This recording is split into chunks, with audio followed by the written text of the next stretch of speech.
All right, hello and welcome everybody to the latest episode of the Big Three on CPA TV. Today, you all join us on a special holiday edition of our show, where we're going to be diverting a little bit from our traditional program in terms of not giving you guys the Big Three summary up front. And Andrew and I are just going to kind of riff on some of the Big Three topics, I guess, that we want to see, our sort of wish list, if you will, for the coming year and things that we'd like to see. So number one, I think on the agenda was how we'd like to see a little bit more on the 232 discussion. Let's start there actually, Andrew. Let's start talking about the 232 coverage. What are the things that maybe you'd like to see as far as the 232 investigations? Yeah, I think that we did see some progress in 2025 with a lot of these 232 investigations starting. We had a broad range of sectors from semiconductors, timber, lumber, even pharmaceuticals, minerals, unmanned aircraft. We saw a broad range of these Section 232 investigations started. And so it's a really good recognition of the issue that we have a broad dependence on foreign countries for these really critical industries, and we need to start making them more here at home. But ever since around April, we really haven't seen much progress on any of these specific Section 232 investigations. And that's one thing we really need to see. We need to see progress on solar. We need to see progress on polysilicon, semiconductors, pharmaceuticals, especially.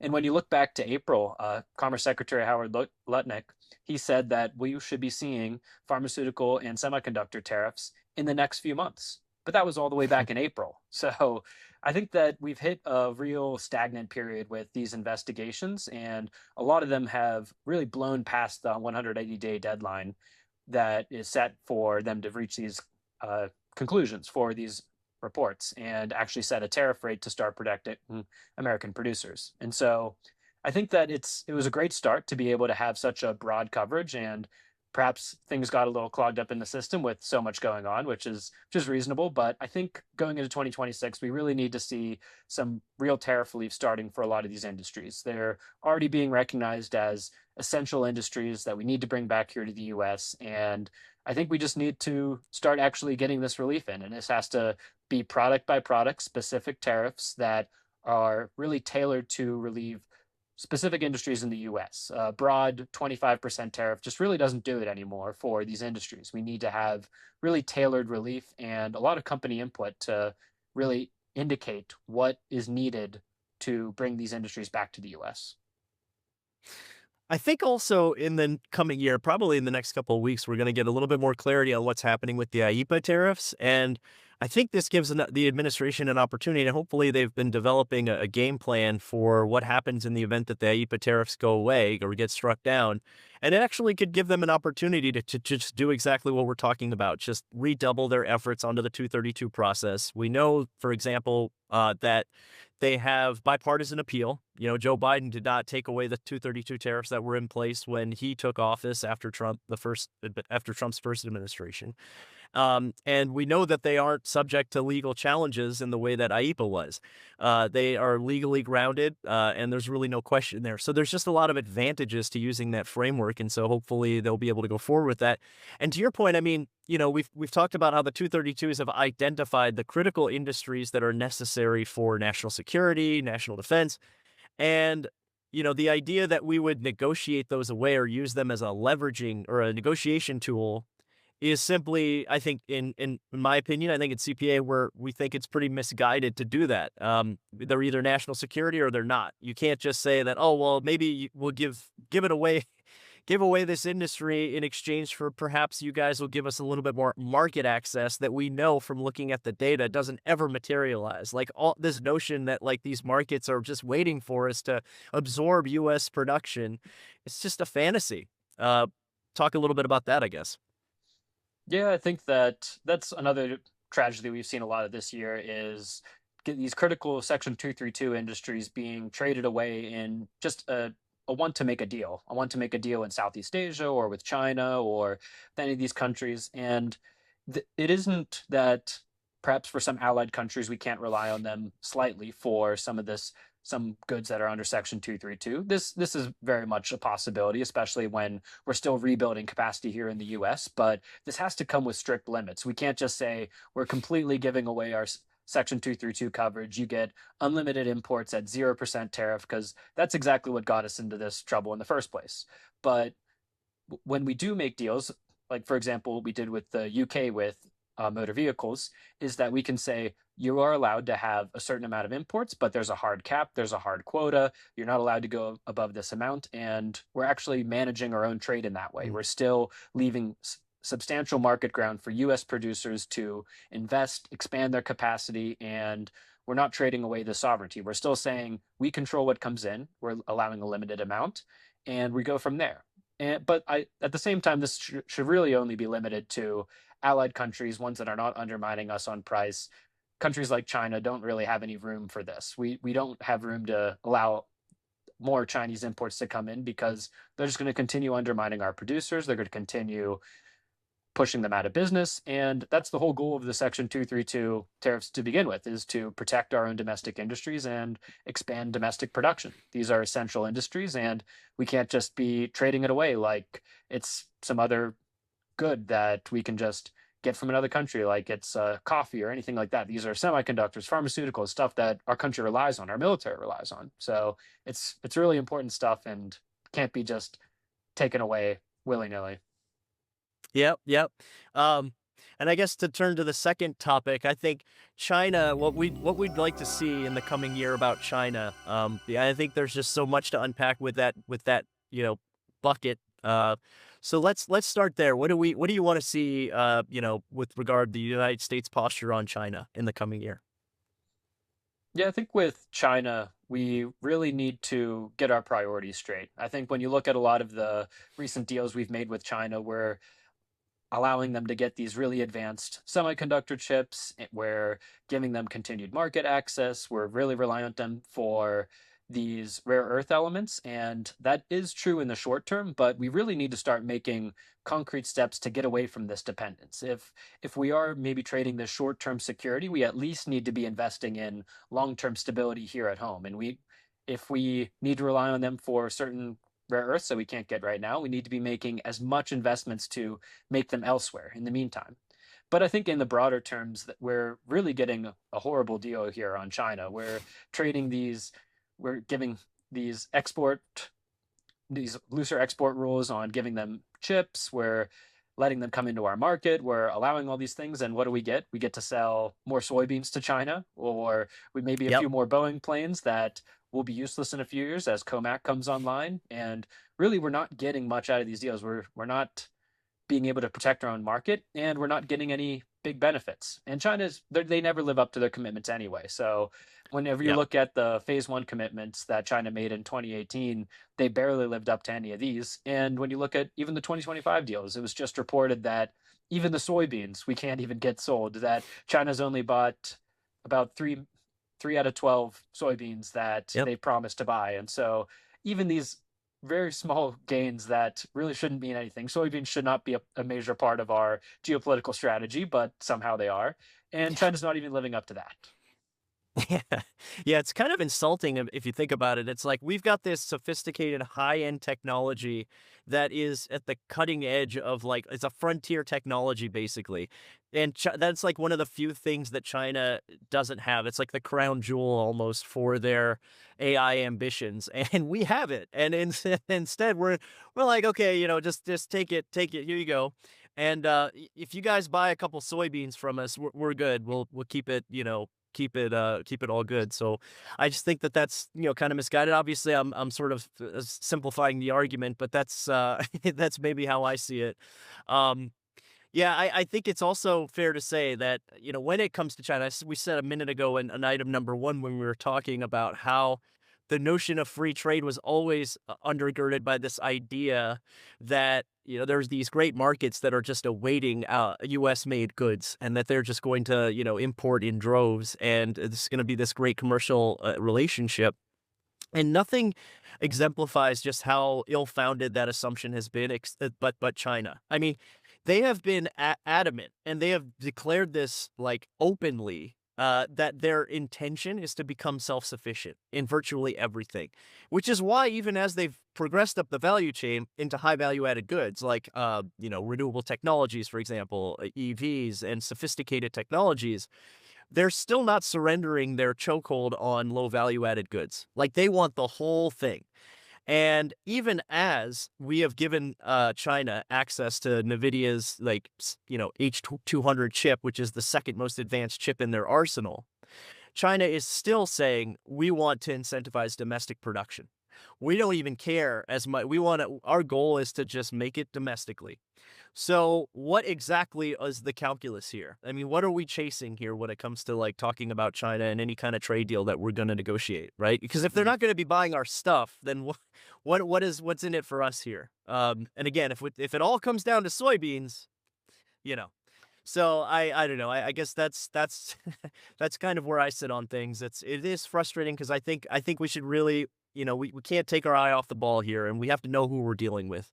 And to your point, I mean, they've even as they've made these commitments, either we have no mechanism in place to bind them to those commitments and enforce that, um, or or they're, it's confusing to me. I guess I'm not really quite clear on that. So I guess we'll just stay tuned and see what happens. But yeah, hopefully they can get things squared away on that front.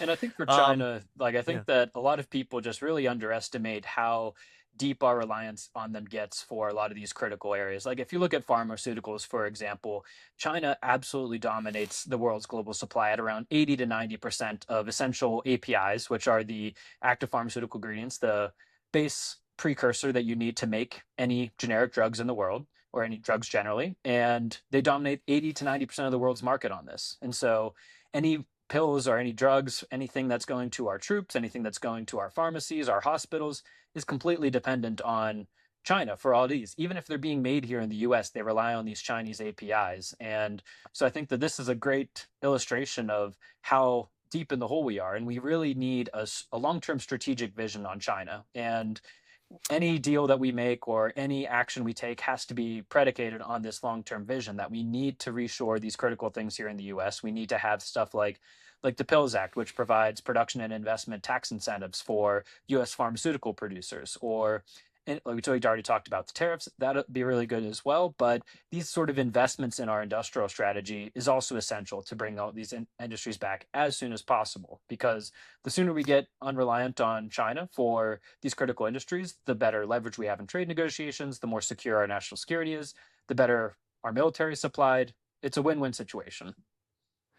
It actually also reminds me too. Might be worth mentioning that in the coming year, at January onward, we're going to be releasing some new research that you and me have been working on with regard to the investments that have been that China has been making in the United States across the entire manufacturing sector in the United States, and sort of documenting their evolving strategy of trying to gain a foothold in the U.S. economy and dominate, like we know how they've been proceeding when it comes to dominating, strategic supply chains on the good side of things. But to see their investment strategy at play, that should be something that folks should be looking forward to. And yeah, I mean, I think it's also just you see in the capital markets just how like the Chinese biopharma sector is now becoming dependent on U.S. licensing deals, like U.S. capital, U.S. private equity markets, et cetera. Like we've been helping the Chinese in sectors, and I think a lot of these narratives are happening in the background, and they're not necessarily tracking with a lot of what people are seeing in the mainstream news a lot. So yeah, stay tuned to some of our research that we've got coming forward in the new year. So that should be fun to talk about as upcoming couple projects. Um, so then the third item I think that's worth discussing is talking about how, okay, like there's been a lot of focus on cutting trade deals, a lot of international focus, but at the same time in the United States we're facing a cost of living crisis. And I think it's probably fair to say that the administration, now's the time really to start turning inward and really look at, okay, what's the state of the domestic economy? What can we do to move the ball forward?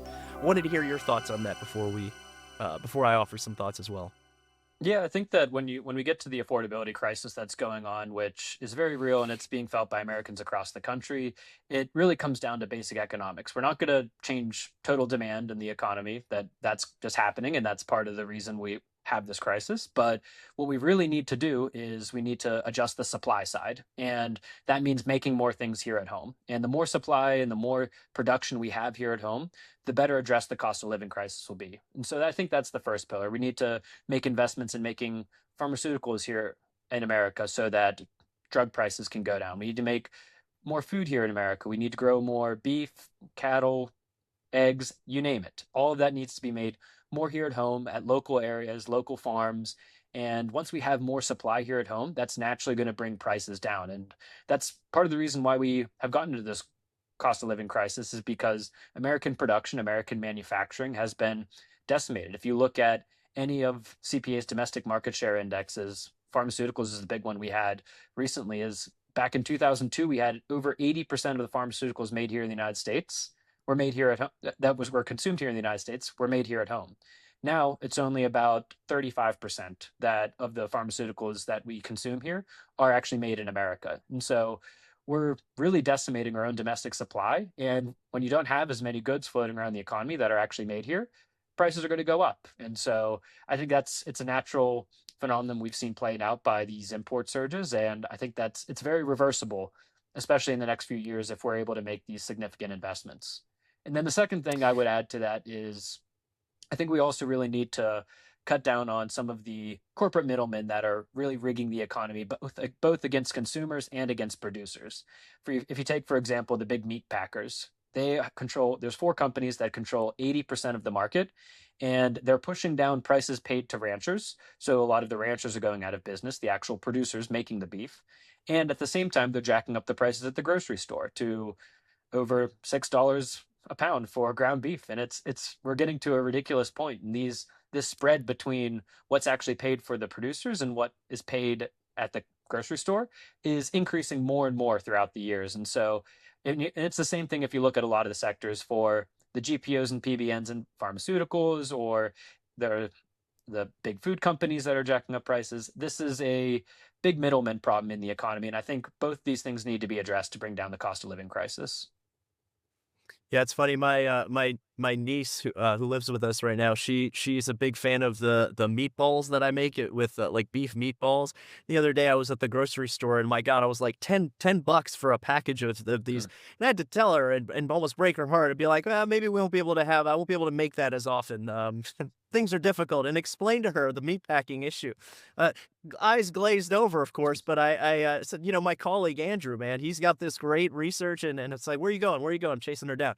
But anyways, yes, your research on that, the issue about the cost of beef was darn near broke the internet. So that was excellent research that you did on that. But yes, I mean the whole cost of living issue, it's something we absolutely have to take into consideration, or the administration needs to consider.